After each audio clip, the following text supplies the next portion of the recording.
잡힌 시선, 따뜻한 공정의 가치로 함께합니다. 황보선의 출발 새 아침. 네, 황보선의 출발 새 아침 2부 시작합니다. 요즘 라디오 청취율 조사 기간입니다. 혹시 청취율 조사 전화 02번으로 보통 시작하는데 받으시면 YTN 라디오 들으신다. 그리고 황출세, 황보선의 출발 새 아침 들으신다. 이렇게 답변해 주시면 참 감사하겠습니다. 네, 전재수 더불어민주당 의원과 그리고 조혜진 국민의힘과 함께하는 여의도 중계석 토론 계속 이어가겠습니다.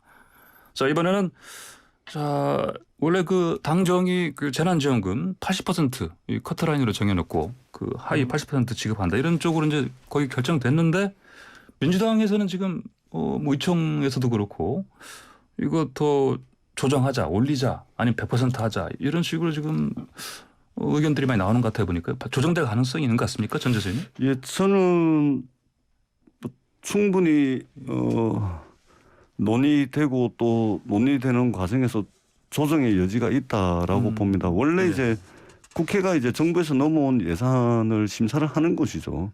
그렇기 때문에 시스템상으로도 충분히 이제 논의되고 조정될 수 있다라는 말씀을 드리고요.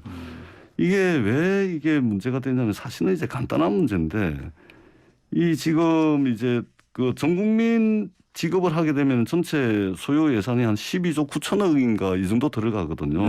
그런데 80%전 국민의 80%를 지급하게 되면 10조 4천억 그러니까 한 2조 5천억 정도 차이가 나는데 그런데 이제 기재부에서 이제 예산을 편성할 때 기초수급자 분들을 비롯해 가지고 이분들에게 이제 하위 10%에게 10만 원씩 더 얹어주잖아요. 그렇죠. 그다음에 이제 고소득층들한테는 신용카드 캐시백을 통해 가지고 또 1조 1천억을 또 돌려줍니다.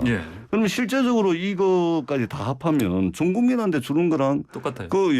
토탈로 따지면 거의 차이가 없습니다. 그런데 기재부가 보편 지급이라는 보편에 대한 알레르기 반응을 가지고 있습니다. 그러다 보니까 사실상 내용적으로는 전 국민 지급을 할 수 있는 예산을 가지고서 보편 지급이라는 선별 지급을 꼭 지켜야 되겠다라는 이 기재부의 아집, 고집 이것이 지금 이상한 논란을 지금 낳고 있는 것이거든요. 그래서 기본적으로 민주당 의원들 중에서는 전 국민 지급이 상당히 이제 숫자로 따지자면 훨씬 우위에 있고 그렇기 때문에 국회 심사 과정에서 정말로 이게 제대로 좀 심사가 돼서 많은 국민들께 좀 손톱만큼이라도 힘이 될 수 있도록 최선을 다해서 심사하고 논의하도록 하겠습니다. 예, 알겠습니다. 그러면 조혜진 의원님 이게 그러면 조정될 가능성이 상당히 좀 높아지고 있는데. 우리 기재부의 홍남기 부총리가 정부 여당의 이 재정 기조에 대해서 비교적 협조를 많이 하고 있는 분이신데 이 정부 여당이 이 보편복지, 보편 재난지원금, 포괄적 재난지원금, 100% 지급 이 도구마에서 못 벗어나 가지고 이 혈세를 낭비한다 또는 소득 재분배에 역행한다. 이 부분에 있어 가지고는 이 정부 여당의 100% 따르지 않고 기재부의 기조를 계속 그래도 비교적 유지를 하다 보니까 이번에 재난지원금도 기재부는 70% 원래는 선별적 지원을 하자고 그랬는데 퍼센테이지도 자르자고 그러니까 그러려면 70% 정도 하자.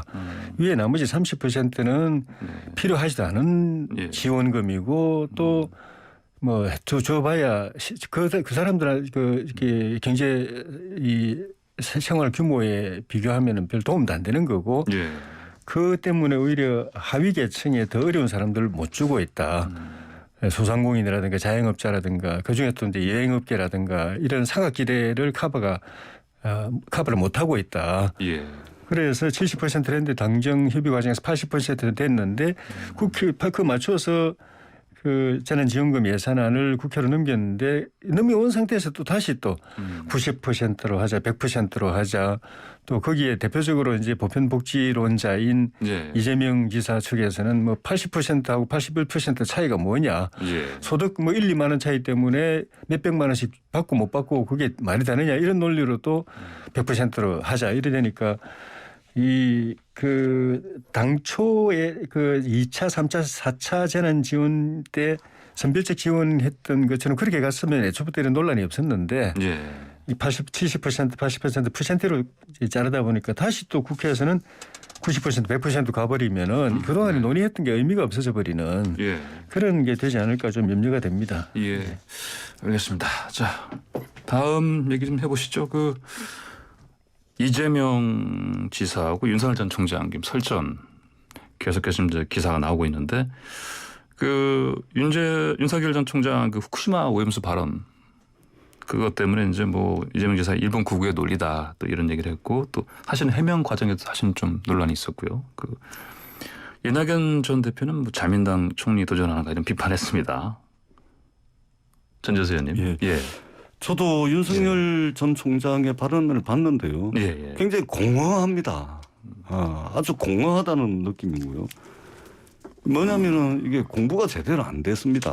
이게 언론인들 상대로 또 기자들 앞에서 이게 제대로 공부도 안 되고 내용 파악도 못 하고 옆에 있는 사람들 뭐 하는지 모르겠습니다. 얼마 전에는 탈원전 그 행사장 가가지고 탄소 중심 뭐 이런 마스크 쓰고 있는데 그 예. 본인은 물론이고 옆에 있는 사람 아무도 그 마스크가 잘못됐으니까 다른 걸로 바꿔 끼시라 이런 말하는 사람 다 아무도 없습니다. 이거 있잖아요.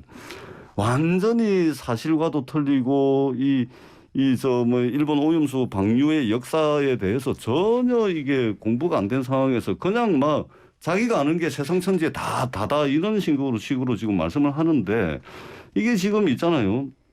2020년 10월 26일 날 국정감사장에서 강경화 외교부 장관 발언을 지적한 거라고 말씀을 하시는데 좋습니다. 발언을 지적을 하려면 강경화 장관이 했던 이야기 처음부터 끝까지를 다 좀 읽어보고 해야죠. 앞에만 툭 따가지고 강경화 장관 발언을 지적한 거다. 그런데 그 뒷이야기는 다 있음에도 불구하고 이런 식으로 합니다. 그러니까 강경화 장관이 그 일본의 오염수 방류 문제와 관련해 가지고 일본 관할 내의 상황이기 때문에 주권적인 영토 내에서 이루어진 상황이고 이까지는 윤석열 총장의 발언이 맞습니다. 그런데 그 뒷발언이 뭐냐면 주권적인 영토 내에서 이루어진 상황이고 원칙적으로 그렇지만 그 결정에 따라서 주변국에 영향을 미칠 수 있기 때문에 당당하게 일본에 대해서 정보 요구를 하고 있고요. 라고 강경화 장관이 발언을 합니다. 예. 그러니까 앞에만 툭 따가지고 자신의 발언을 자기가 잘못한 걸 그냥 인정하고 넘어가면 될 거를 하다 보니까 그걸 또 정당화시키다 보니까 계속 그냥 스텝이 꼬이는 겁니다. 네. 그리고 그리고 이 일본 오염수 방류 문제는요. 후쿠시마 원전이 2011년도에 이게 사고가 났지 않습니까? 그러고 난 뒤에 2013년도에 이제 우리 정부에서 후쿠시마산 수산물 수입도 전면 금지하고 그다음에 끊임없이 IAEA 국제 원자력 기구라든지 여기를 통해 가지고 일본의 오염수 방출과 관련한 정보 공개 요구를 하고 그다음에 주변국과 협의 요구를 끊임없이 해왔습니다. 그다음에 하다못해 국민의힘도 작년 연말에 보면 일본 정부에 엄청나게 강하게 항의를 하고 성명서까지 내고 난리를 쳤습니다. 그런데 이거를 정치적으로 할 것이 아니다. 이전에는 크게 문제 삼지 않았다. 도대체 저는 윤석열 총장이 그때 뭐 하다가 갑자기 뭐 이렇게 말씀을 하는데 제발 좀 공부 좀 하시고 그렇게 말씀하십사 하는 말씀을 꼭 좀 드리도록 하겠습니다. 예. 사실 근데 이제 윤 전 총장 주변에 좀 참모 진영이 제대로 좀 갖추지 않아서 이런 실수를 막지 못하고 있다 이런 얘기도 있는데 주호진 의원님 어떻게 보십니까? 저는 이게 실수라고 볼 수 있을까 싶어요. 왜냐하면은 예. 방금 이제 그 전재수 의원님 소개를 해주셨지만은 그 당시에 강경화 장관의 발언을 문제 삼고 맹렬하게 공격한 게 예. 우리 국민의힘 의원이 아니고 민주당 의원이었습니다. 민주당 의원이 강경화 장관한테 예. 후쿠시마 오염수 문제 때문에 국민들이 이렇게 걱정하는데 일본하고 제대로 협의하고 있냐? 왜 손 놓고 있냐? 왜 아무것도 안 하고 있냐? 그 아무것도 안 하고 있는 이유를 자기가 찾아보니까 외교부에서 만든 문건에 예. 이 일은 일본의 주권적 결정 사항이기 때문에 우리가 간섭할 수 없다는 취지의 보고 문건이 있고 거기에 심지어 그 일본의 주권적 결정 사항이라는 부분에 빨간 줄까지 쓰여져 있고 장관이 그걸 그대로 받아가지고 국회에 와서도 답변하고 하는 그 보니까 저 외교부에서 지금 손 놓고 있는 게 이것 때문이란 걸 내가 이 자리에서 알게 됐다. 외교부의 기본 방침이 그렇고 장관이 그걸 앵무새처럼 이렇게 낭독하고 있고 그러니까 일본의 주권적 결정 사항이라는 그 한마디 가지고 아무것도 안 하고 있는 거 아니냐고 그 옳고 그름을 떠나가지고 맹렬하게 강경화 장관을 추궁하고 야단친 게 민주당 의원입니다. 네. 어쨌든 민주당 그 의원의 입장에서 볼 때는 강경화 장관이나 외교부가 아무것도 안 하고 있었던 거죠. 아무것도 안 하고 있는 논리가 일본의 그 주권적 결정 사항이라는 거였고 네.